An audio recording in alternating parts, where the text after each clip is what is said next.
Subdue कर ले, तब भी कहीं ना कहीं से आपका एग्रेशन किसी ओपिनियन में, किसी बात में, किसी क्वेश्चन के आंसर में, किसी फेशियल एक्सप्रेशन में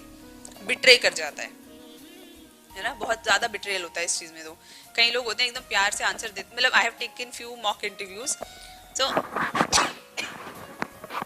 तो वहां पे ऐसा होता है कि बच्चा एकदम प्यार से जवाब दे रहा है, यस मैम, यस सर। आप उनसे उससे एक क्वेश्चन ऐसा पूछ लो जो थोड़ा सा मतलब उसको पिंच करता हुआ हो,